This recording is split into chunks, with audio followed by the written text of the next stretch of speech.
Hello and happy Tuesday, everyone. Today we have for you our latest production Cozy Cosmic Horror FruitPunk Electrics.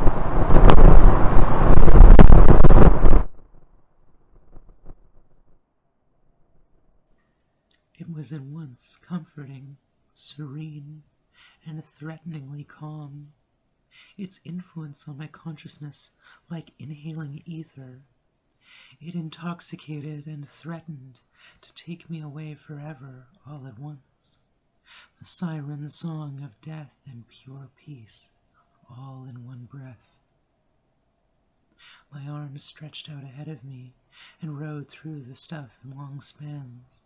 My feet and lungs screamed at me with the same urgency to find higher ground. My vision began to blur. How I could tell I wasn't sure until the flashes of light began.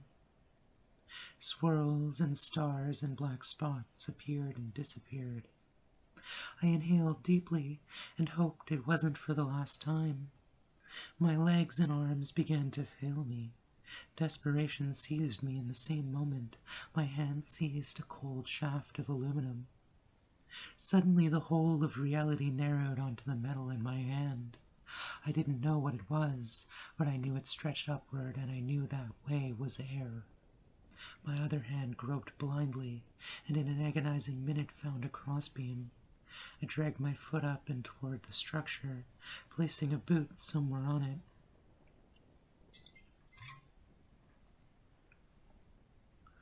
With the steady, insistent force of a continent, my body moved itself towards life, climbing the tangled aluminum thing with the soft stuff pressing in around me. I kept breathing, and I kept climbing. My mind flashed back to when I was small, and I had fallen off the dock into the weedy water of a small cove. Saved your life. My brother's words echoed in my mind. I hadn't known how to swim back then. The water was warm and shallow. The light was blue and green and all around me. The weeds tangled around my ankles, and the mud pulled me down into its soft embrace. In that moment I had surrendered to death, and in that moment my brother's hands had clasped for mine, and once it had, he had pulled me up and onto the pallets that made up the floor of the dock in one motion. I didn't know how to swim back then, and in that moment I forgot once again. Panic seized my soul and I froze. The weight of the moss and the flashbacks sparking through my brain made my body freeze. I tried to inhale, but I couldn't. My lungs spasmed. Nothing could have moved me in that state. With heaps of harmless fluff piled so high, it became a suffocating, monstrous cloud of apathy looming over everything. My body refused to fight any further. It was the wind that brought me back, its ephemeral hand that grasped in mine and pulled me up in one motion. An enormous gust with power behind it washed away a layer of moss around me, leaving me clinging to the aluminum skeleton up to my waist in vegetative gunk. The glow was still all around me, and I could see nothing. I climbed for dear life. I pulled and heaved and pushed myself to the breaking point, not looking down as the distance stretched away below me. I climbed and climbed and climbed for an uncountable span of time. The wind continued to whip and howl against the scaffold I entrusted my life to. The moss continued to pummel me with its insistent force. Eventually I reached a graded platform where the crossbeam stopped, and all that remained was a single pole stretching skyward. I heaved myself onto the platform and swung my legs back and over to dangle down into the dizzy and glowing depths below. It was there I finally released control and closed my eyes for exhaustion to take me. I do not know if I slept, but when I opened my eyes at last, the moss had ceased to fall, and the wind which had brought it had fallen silent.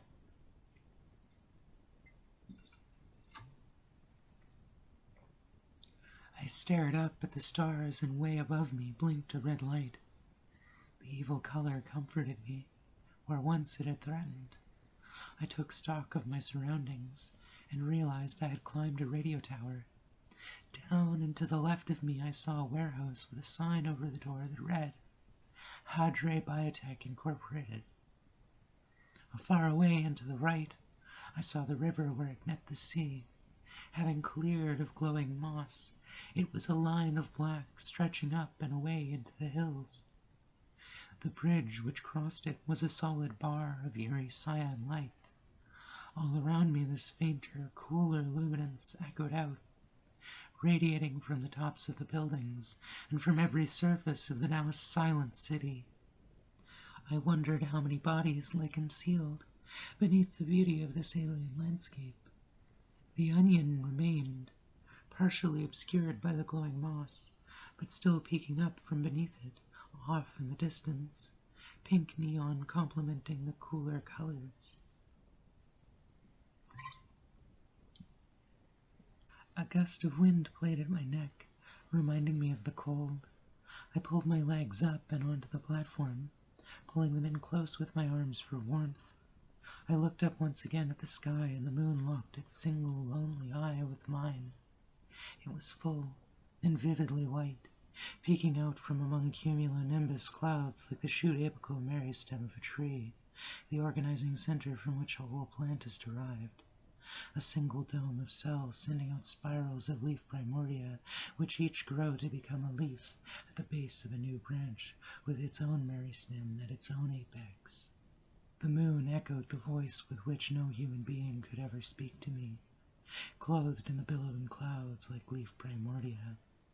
It said it saw me, it was aware of me, in the way that a human being is aware of the fly on her arm, not with intent to harm, not with intent to help, simply the cold, unblinking stare of the cosmos and its power to choose your life or death on a whim, with no more thought or foresight than that which it takes to blink.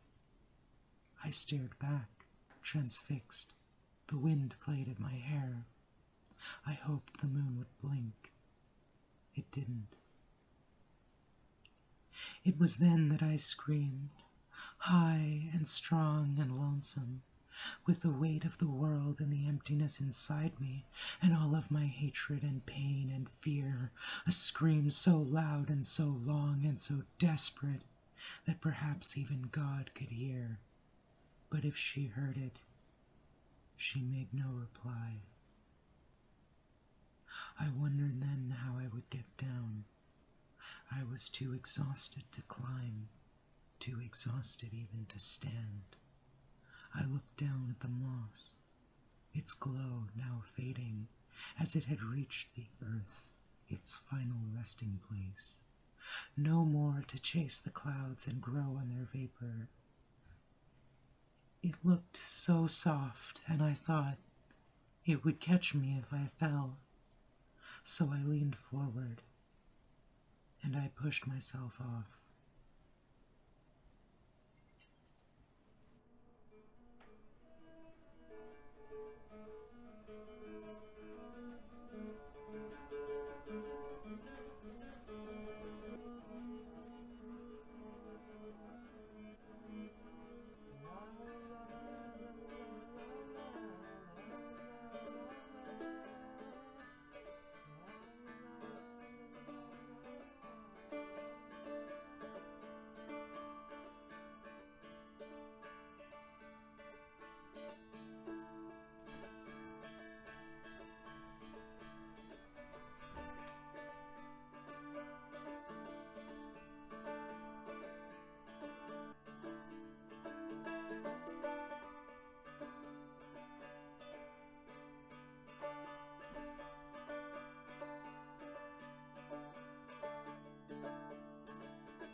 I wake up. Out the window I can see the sun rising over the distant hills. The sun picks me up and carries me to the promise of morning tea and breakfast. Peaches melt in my mouth and dribble juice down my chin. It's a messy old world, but I get by. My new home is soft and kind to me. My roomie, the chanterelle, greets me with a dance and a twirl. Easy, girl. Don't try to take it all at once. I almost choke in embarrassment. It's just a peach. Jesus. But you make it look like so much fun. It makes me smile. It makes me wonder why I ever ran from myself in the first place. The train is alive with people. A busker plays the violetta, and children laugh and sing along. There's someone in the corner who's passed out. I worry for them, but in that moment, they look totally at peace.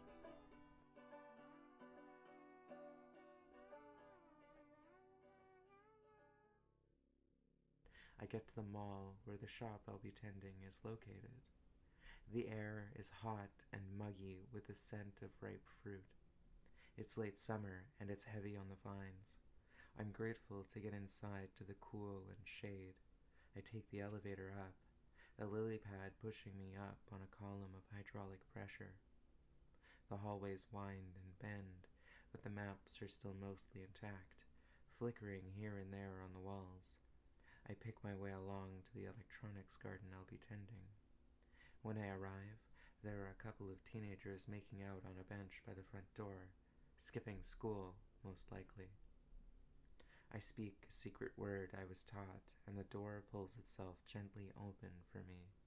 Everything is in chaos. The Bluetooth speakers haven't been trimmed, and they're growing rampant. The tablets have grown into one another at odd angles, creating bends and warps and ripples where they shouldn't be.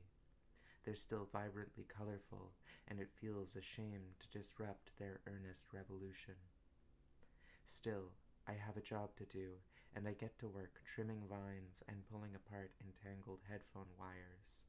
Everything takes longer than I expect, and by lunchtime the shop looks almost worse than when I started. I carry an armload of unsightly electronics out the door and around the hall, passing a janitor as I go. "Where's a compost chute I can put this down?" I ask. "You the new shopkeep?" The elder pulls a long puff on a vape, which seems to materialize in their fingers faster than I can track. "Why, yes I am, running FruitPunk Electrics just around the corner." "You got your work cut out for ya. Last 3 people closed up just this year. It's tough keeping afloat with all the young'uns heading off for greener pasture." Yeah, well, they seem alive and well in my neck of the woods. "Oh?" I don't elaborate, instead hefting my armload of electronics to reaffirm my question about the compost chute. "Here's a fob for it. Right down that-a-way. You can't miss it." Thank you kindly. I trundle my burden along, trying not to trip on any loose wires along the way.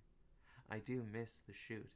It's overgrown and tangled in vines, and I have to walk back and forth several times before popping open the lid and finally surrendering my burden to the compost pile. By the time I get back to the shop, it's mid-afternoon, and I take a break for lunch. I unwrap my bag from around my waist and unfurl it.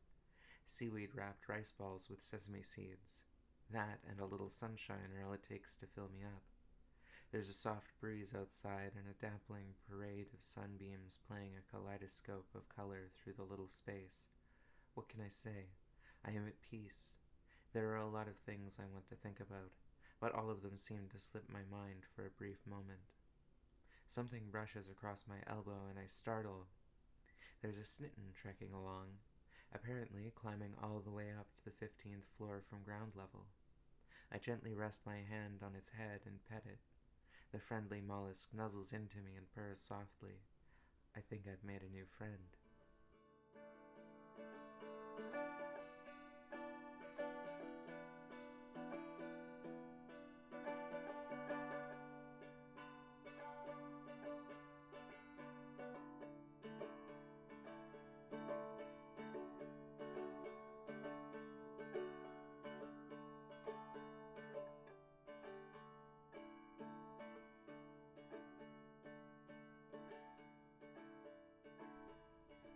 It's a new day. I've been tending the shop for 3 months now, and I've almost gotten a handle on the overgrowth. When I eat my lunch, it's with my snitten. I've named it Aldebaran because it sounds sophisticated. Things are quiet. Not a lot of people looking for devices these days, but that suits me just fine. In fact, it was one of the factors that drew me to this place. See, there have been disappearances as of late. People seem to be vanishing without a trace. At first, it was just one or two, and there were missing persons cases, but then it became an epidemic. There was no clear pattern. Young, old, deciduous, coniferous, people from every walk and leaf were affected. Eventually, many decided to leave Leipzig as no one could explain the disappearances. Lucky for me, that meant cheap storefront property. Once they figure it out and put a stop to whatever is causing this, people will come flooding back, and my shop will be the only game in town. I glance out the window. Those teenagers are back. I consider spraying them with the hose, but think better of it. I settle in and place my cell phone on its side, curling it slightly so it stays up, and set it to play lo-fi music while I watch the afternoon go by. When I awake, the pair are nowhere to be seen. Obviously, I don't mind, but I am a curious sort, and I want to be sure. I get up quietly and make my way to the door. I unfurl it, slowly. Outside, I see nothing. Everything is normal and undisturbed. I look to the left. The bench the teenagers had chosen as their personal property for the summer was empty. I look to the right. The sun was setting low over the tower trees and casting long shadows in the dead mall. There was a heat and a stickiness to the silence. It was getting late, and I figured it was time I should be going home. I left a bowl of snibble out on the balcony for Aldebaran and topped up their water. I whispered the word to the door, and it sealed shut once again. I turned to walk in the direction of the elevators, but froze dead in my tracks. There was a shiver in my spine, something deep in my brain telling me not to move a muscle. I hesitated. 1 second, 2, 3, but I lost count before the feeling passed. When it did, I took a slow look around, shrugged, and headed off. It was dark on the way home, and the moon hovering overhead like a wandering eye. I remembered falling, then, falling from the radio tower, a memory from another lifetime, a dream. How did I get here? Nerves, just nerves, I told myself. I shook off the strange feeling. I just needed a good meal. At home, I opened the door with my key, hearing wooden bolts tumbling into place before it unraveled itself. I stepped in, and the light cast its blue-green glow over our kitchen. "Chanterelle?" I called out, but I heard no response. I ambled over to the fridge and set my bag down beside it on the floor. I see lettuce, fruit, some snail sashimi. I set to work making some noodles in a heating pot. Once the noodles are ready, I lay the sashimi, wrapped in lettuce, atop it, and carry the construction upstairs to my room. It's so quiet. Usually a Tuesday night like this, there's something going on.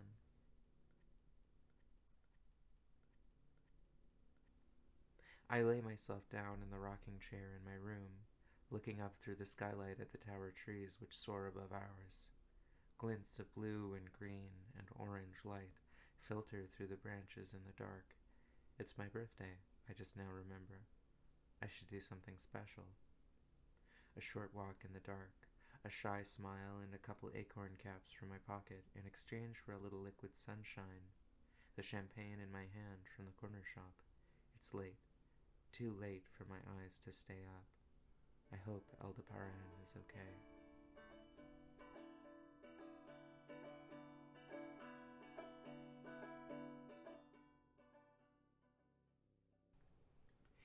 It's been a few days now. I haven't seen the Chanterelle yet.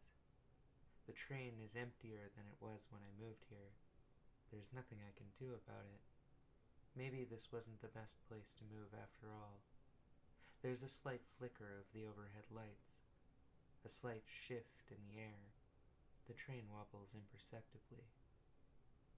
When I get to the shop, Scruffy is nowhere in sight. They'd been here yesterday. They had to still be here. I was sure. But I wanted to check on the shop before anything else. The secret word, the open door. The shop was alive with new growth. I'd spent the week planning out the displays and grafting new buds into the walls to start producing devices. The buds were growing well. The cellular devices growing out as initial tendrils would eventually weave back and forth into a rectangular shape. But for now, those tendrils were just putting out their first green leaves. The layers of color and bioluminescence, the touch-sensitive cells of the displays would all come later. Right now, the nascent buds were just harvesting energy. Radios and a few heavy speakers were also getting started. They were similar to the cellular devices at this stage, but their water storage compartments were developing in earnest, like grapes, developing from what otherwise would be the eighth leaf. The vineless speakers I'd managed to salvage from the overgrowth were my favorite, though. Cochlear spirals like snail shells, they were adorned around the edges with leaves in rippling shades of fire that danced with the music they played. They could be played as standalone devices or vined together as headphones. I twisted a short ox vine out of one of the storage ports behind the desk. Connecting two of the speakers together, I lowered them onto my head.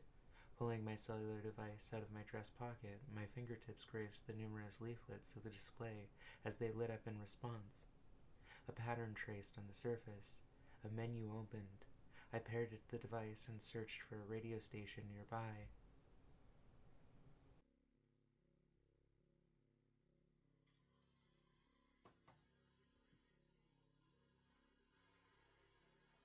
They are still missing. We out to our course in the field. Thank you, Fernsehen. The Leipzig Polizei has released a statement regarding the disappearances. Due to the numbers of people missing, they are forestalling investigation of those contacts. This may come as a disappointment to some who believe that the missing must be located at all cost, regardless of status or connections.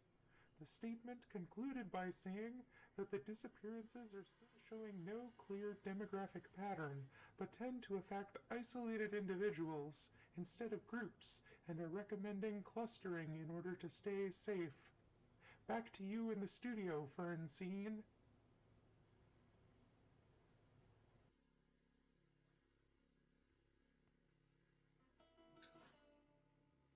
You look so pretty in the summertime.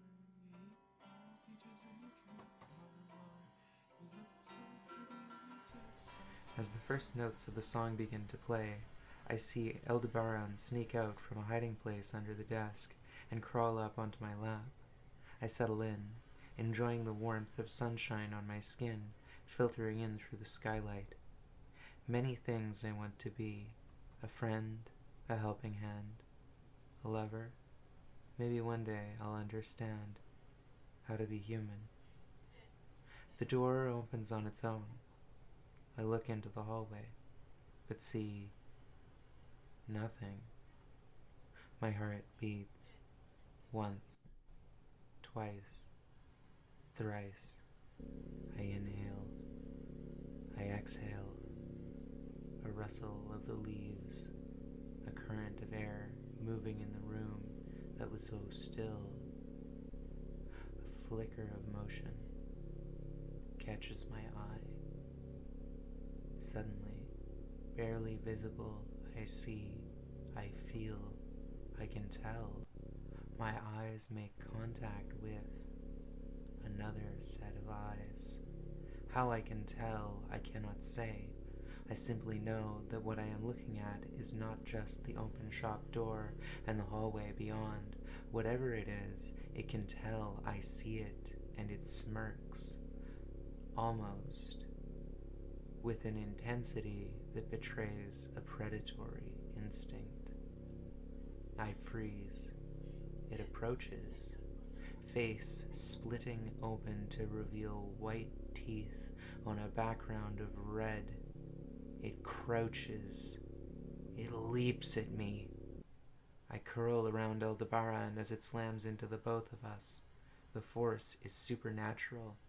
I am thrown back into the far wall, and it is the shapeshifter, the presence, that crumples in a heap on my lap. It is the shape of a human, its head resting now in an almost gentle way, where Aldebaran is now squished uncomfortably, their shell showing a very slight chip at the rim where it meets their back. My heart is beating like a hammer. I gently pull the shifter's hair back and see at its neck a barb, Aldebaran's barb. The venom is a potent neurotoxin. The thing is completely paralyzed. Its lungs are seized as it dies beneath me. I lift its head so Aldebaran can crawl out, with effort, from the cramped space. Shaking, with my heart beating with fear, I pick myself up. I reach down and take the snitten up in my arms. I reach for a glue vine in one of the storage ports. I pat Aldebaran gently and reassure them softly as I reunite the fractured shell with the adhesive. You got the varmint! Scruffy is excited to see me, but not at all surprised by the dead thing at my feet. What was that? I ask, dumbstruck. On the first part of the journey, I was looking at all the life. There were plants and birds and rocks and things. There was sand and hills and rings. The first thing I met was a fly with yellow bars and the sky with no clouds. The heat was hot and the ground was dry, but the air was full of sound. I've been through the desert on a horse with no name. It felt good to be out of the rain. In the desert you can't remember your name, 'cause there ain't no one putting in no pain. La, la, la, la, la, la, la,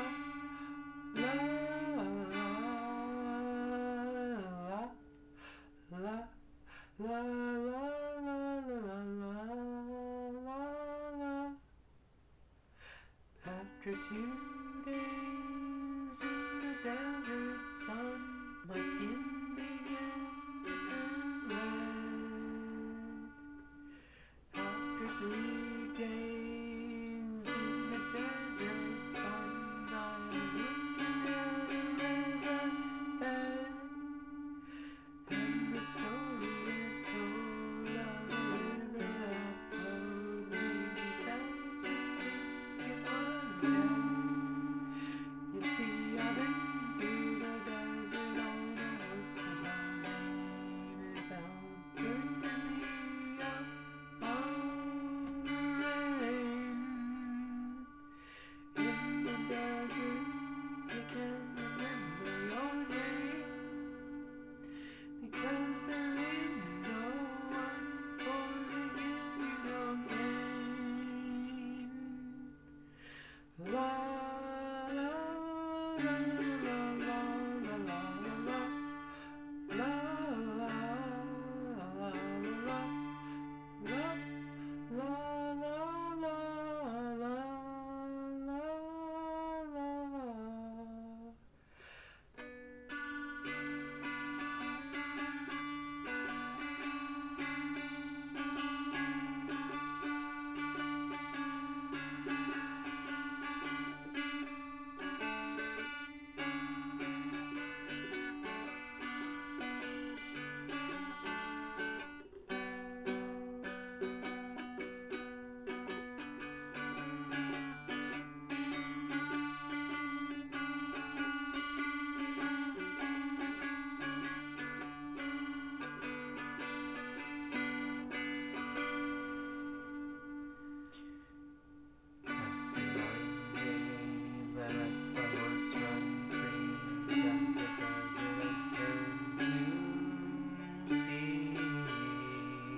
and things, there was sand and hills and rings.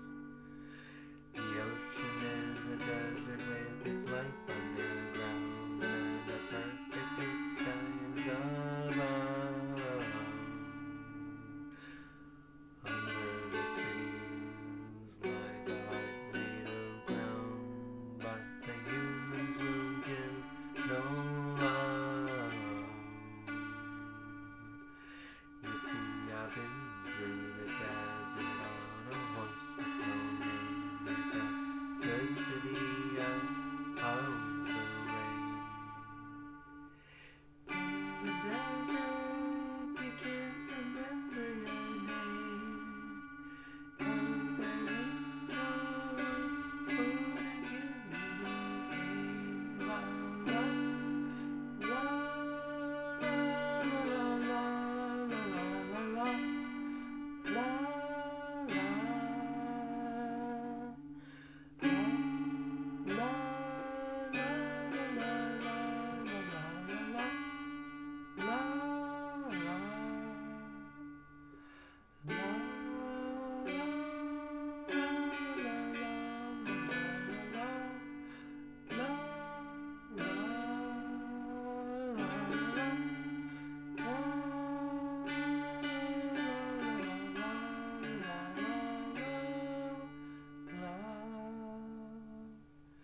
La la la la la la la la la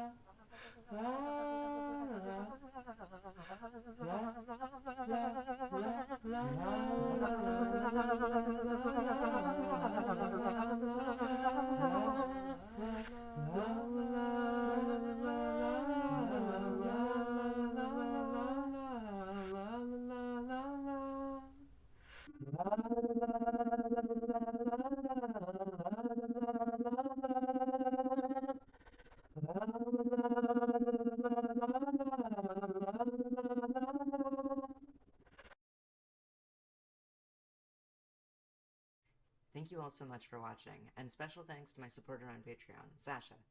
This long-form sculpture process video format takes a lot of time, and multiple creative processes to produce. Sculpture, videography, photography, music, vocals, sound design, etc. I post updates on that process over there from time to time. Join today and get an exclusive behind-the-scenes peek just for following on the free tier. If you like these stories, follow at the Seedling tier and get access to unpublished videos, as well as my manga and writing 2 weeks early. Manga? Writing? Yes, you heard it here first, folks. I make unhinged manga about plant people and capitalism, and write about goblin pirates fighting poison spiders, and I'm sharing that as it comes out. Why are you sleeping on this? Like and subscribe, or else!